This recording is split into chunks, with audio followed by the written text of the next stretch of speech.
अस्सलाम वालेकुम जी। 10th class बेटा, हमारा जो प्रीवियस टॉपिक था उसमें मैंने आपको ये सनतों को कौमी तहवील में लेना ये हमने पढ़ा है। उसके बाद जो अगला है हमारा, वो भुट्टो ने अपने दौर में बैंकों और बीमा कंपनियों को भी कौमी तहवील में ले लिया था।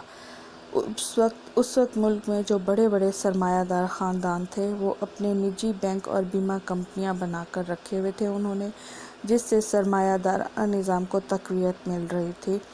हुकूमत को इन तमाम बैंकों से और निजी बीमा कंपनियों से कोई फ़ायदा ना था।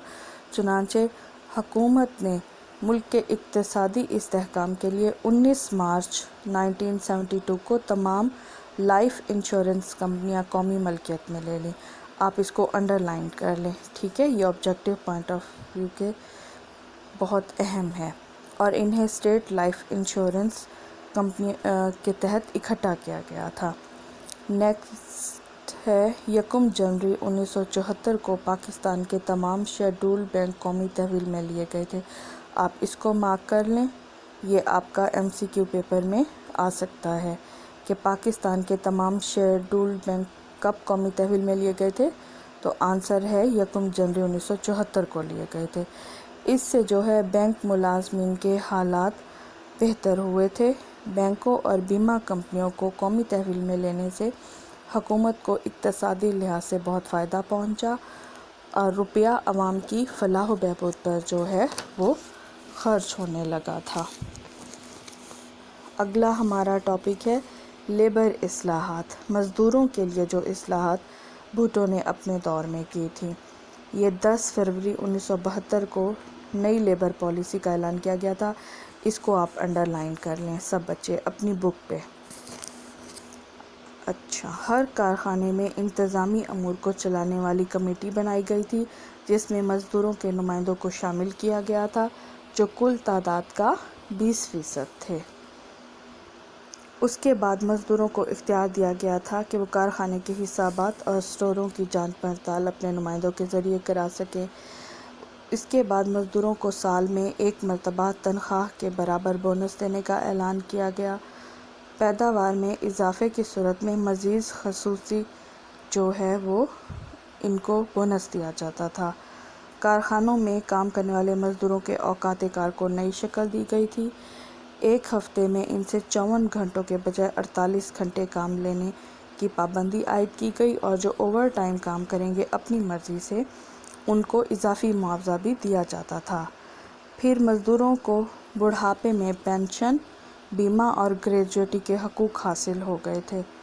समाजी तहफ़्फ़ुज़ की स्कीम के तहत उनको तिबी इमदाद दी जाती थी और मज़दूरों की तनख्वाह से कटौती नहीं की जाती थी। ये फैक्ट्री मालकान के ज़िम्मे होता था।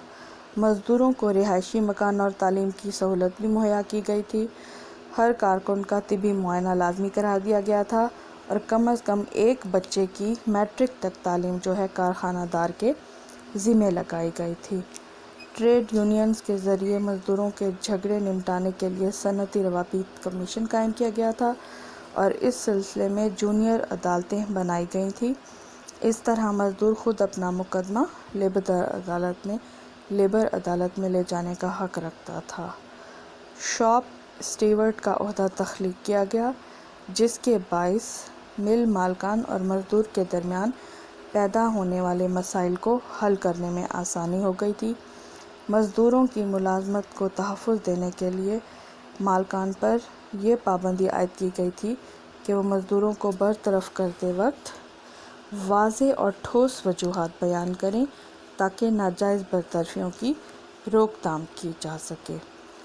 नेक्स्ट है ज़रई इस्लाहात, जो ज़ुल्फ़िकार अली भुट्टो के दौर में की गई थी।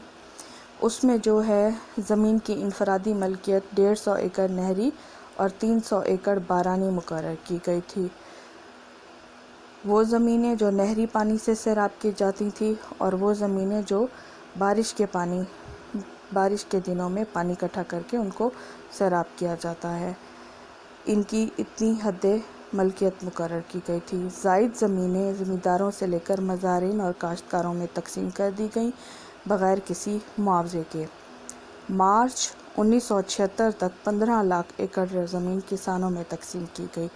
آپ اس پوائنٹ کو مارک کر لیں، یہ آپ کے شارٹ کویسچن 8 کا آنسر ہے، ٹھیک ہے؟ یہ پہلا پوائنٹ سب بچے مارک کر لیں۔ وہ سرکاری ملازمین جنہوں نے ملازمت کے دوران ریٹائرمنٹ کے بعد 2 سال کے اندر زمین خریدی تھی، ایسے ملازمین کے لیے 100 ایکڑ زمین محدود کر دی گئی تھی اور باقی زمینوں پر حکومت کا قبضہ ہوگا، یہ پالیسی بنائی گئی تھی۔ البتہ فوجی افسران پر اس شق کا اطلاق نہیں ہوگا۔ تعلیمی اداروں یعنی کالج، یونیورسٹیز وغیرہ کے علاوہ کوئی شخص بھی یہ جو حد مقرر کی گئی تھی ملکیت کی، اس سے زیادہ رکھنے کا مجاز نہ تھا، یہ صرف تعلیمی اداروں کو سہولت دی گئی تھی۔ اس کے علاوہ تمام مالیہ اور آبیانہ جو ہے مزدور ادا کرتے تھے، مزارعین اس کی ادائیگی سے بری ذمہ ہو گئے تھے۔ کوئی بھی شخص اسطبل، مویشی فارم اور باغات کے نام پر مقررہ حد سے زائد زمین رکھنے کا پابند نہیں تھا، اجازت نہیں تھی اس کو۔ تمام شکارگاہیں حکومت نے اپنی ملکیت میں لے لی تھی، البتہ تاریخی نوعیت کی شکارگاہیں مستثنیٰ قرار دی گئی تھیں۔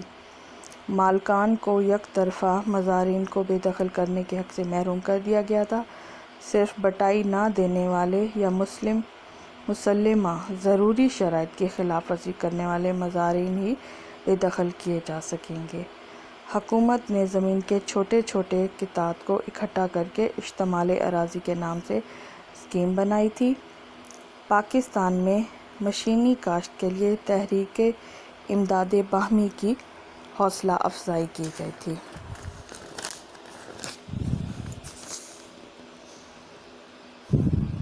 اور باہمی جو ہے انجمنوں کی مدد سے مختلف جو ہے ہیلپنگ کمیٹیاں وہ رقم دیتی تھی مزارعین کو اور چھوٹے کسانوں کو۔ ٹریکٹر اور زرعی مشینری خریدنے کے لیے کسانوں اور زمینداروں کو اقساط پر قرضے دیے گئے تھے۔